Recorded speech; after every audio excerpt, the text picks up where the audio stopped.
والذين يقولون ربنا اصرف عنا عذاب جهنم إن عذابها كان غراما إنها ساءت مستقرا ومقاما আমি সাক্ষ্য দিচ্ছি আল্লাহ ছাড়া কোনো মাবুদ নেই এবং মুহাম্মদ সাল্লাল্লাহু আলাইহি ওয়াসাল্লাম তাঁরই রাসূল। নিশ্চয়ই আল্লাহ সত্য, তার ফেরেশতারা সত্য, তার কিতাব সত্য, তার রাসূলগণ সত্য, কিয়ামতের দিবস সত্য, কদর সত্য, জান্নাত সত্য, জাহান্নাম সত্য। জাহান্নাম সেই নাম যা থেকে আমরা যতটুকু সম্ভব দূরে থাকতে চাই, যে নাম শুনলেই আমরা তা মস্তিষ্ক থেকে দূরে ঠেলে দিতে চাই। জাহান্নামী হওয়া তো দূরের কথা, আমরা এই নিয়ে চিন্তাও করতে চাই না। কিন্তু জাহান্নাম সত্য এবং আল্লাহ আমাদেরকে এর ব্যাপারে সতর্ক করেছেন। আপনার নিজের সন্তান যদি আগুনের দিকে হাত বাড়ায়, আপনি বলবেন না তাকে আগুনের মতো ভয়াবহ বিষয়ের কথা বলে লাভ কি? ছোট মানুষ এসব কথা শুনলে ভয় পাবে। আপনি জানেন সে আগুনে হাত দিলে তার হাতটা পুড়ে যাবে, তাই আপনি তার প্রতি ভালোবাসার কারণেই তাকে আগুনের ব্যাপারে সতর্ক করে দেবেন। পবিত্র কোরআনে যে বিষয়গুলো বারবার এসেছে তার মধ্যে একটি হলো জাহান্নামের ব্যাপারে সতর্কতা, কারণ আল্লাহ জানেন এই বিষয়ে মানুষ অনেক বেশি খামখেয়ালি। আল্লাহর রহমত অসীম এই কথা ভেবে অগণিত বান্দা জাহান্নামকে ভুলে সেই ভয়ঙ্কর পরিণতির দিকে নিজেদের ঠেলে দেবে। আল্লাহ জাহান্নামকে সৃষ্টি করেছেন অবিশ্বাসী মুনাফিক বান্দাদের জন্য এবং এমন সব বিশ্বাসীদের জন্য যারা অনেক বেশি পাপ অর্জন করেছে। জাহান্নামের আছে এক অতোষণীয় ক্ষুধা। সূরা কফে আল্লাহ সুবহানাহু ওয়া তাআলা বলেন, একদিন আল্লাহ জাহান্নামকে জিজ্ঞেস করবেন, তোমার পেট কি ভরেছে?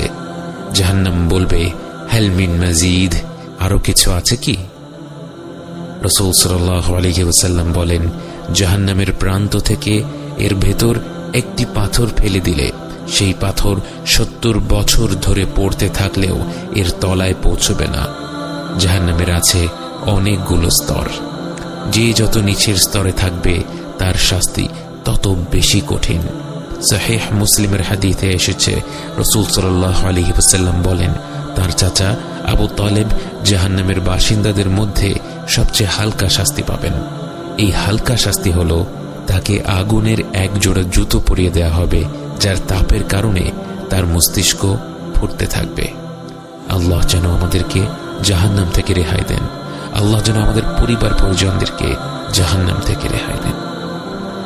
জাহান্নামের সবচেয়ে নিম্ন স্তরের জায়গা হবে মুনাফিকদের, এবং তারা ভোগ করবে সবচেয়ে ভয়াবহ শাস্তিগুলো।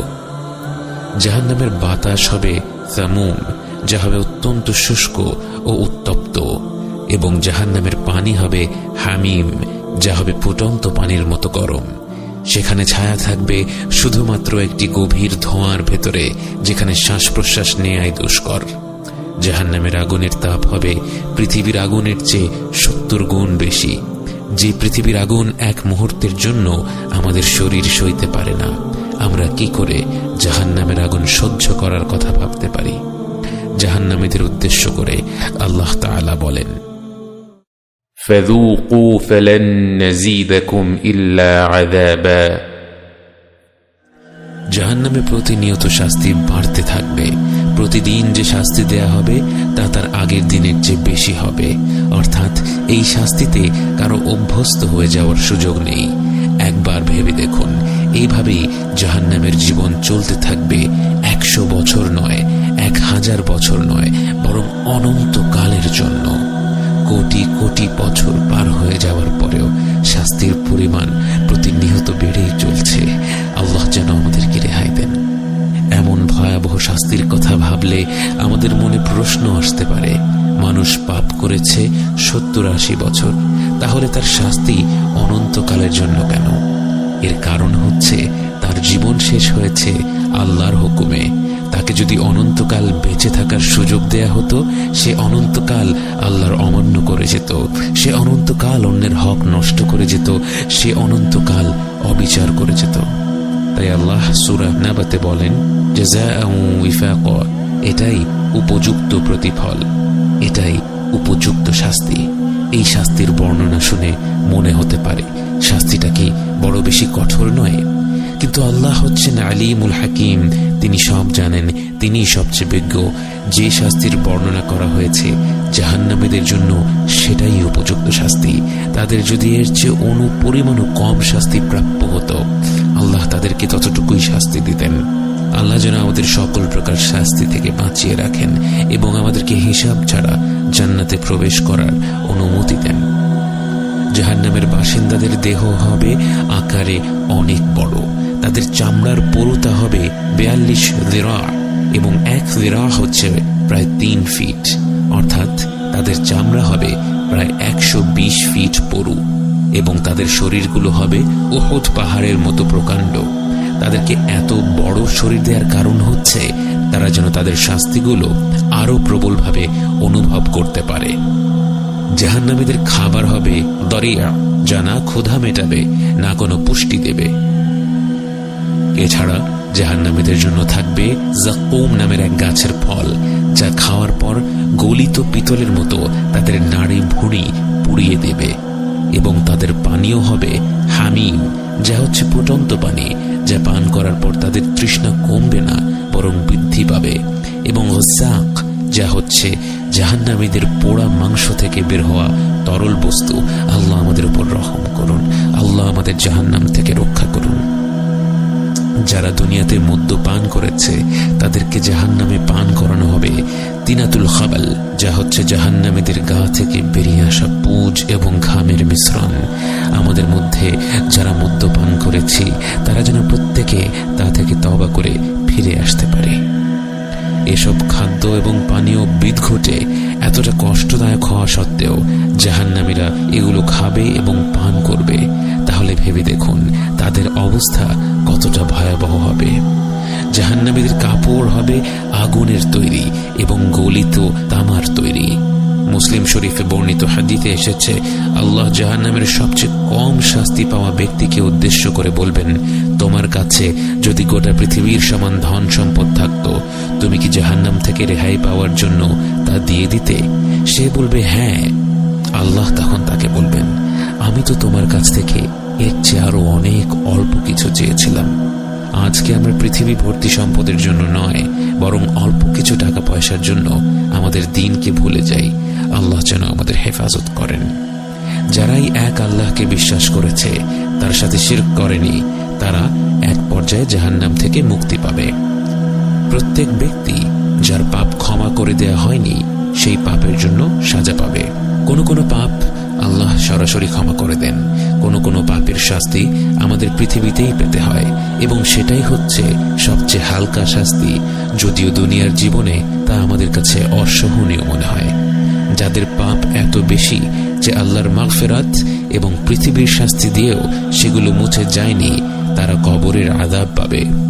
কবরের আযাবের মাধ্যমেও যাদের সব পাপ মুছে যায়নি, তারা জাহান্নামের আযাব পাবে এবং সেখানে কতদিন তাদের থাকতে হবে তা নির্ভর করবে তাদের পাপের উপর। কিন্তু নিঃসন্দেহে জাহান্নাম এমন একটি জায়গা যেখানে 1 মিনিটের জন্য থাকাও আমাদের পক্ষে সম্ভব নয়। সহিহ মুসলিমের হাদিসে বর্ণিত আছে, আল্লাহ রাসূল সাল্লাল্লাহু আলাইহি ওয়াসাল্লাম বলেন, জাহান্নামীদের এমন একজন ব্যক্তিকে কিয়ামতের দিবসের সামনে আনা হবে যে দুনিয়ার জীবনে সবচেয়ে বেশি বিলাসিতার জীবন কাটিয়েছিল। তাকে শুধু একটি বার জাহান্নামে ডুবিয়ে আবার উঠিয়ে ফেলা হবে এবং তাকে প্রশ্ন করা হবে, হে আদম সন্তান, তুমি কি কখনো কোনো আরাম উপভোগ করেছ? জীবনে কি কোনো ধরনের বিলাসিতার স্বাদ পেয়েছ? সে আল্লাহর কসম খেয়ে বলবে, না আমার রব, আমি জীবনেও কোনো ধরনের আরাম আয়েশ, কোনো ধরনের বিলাসিতা উপভোগ করিনি। সে ব্যক্তি কিন্তু মিথ্যা কথা বলছে না।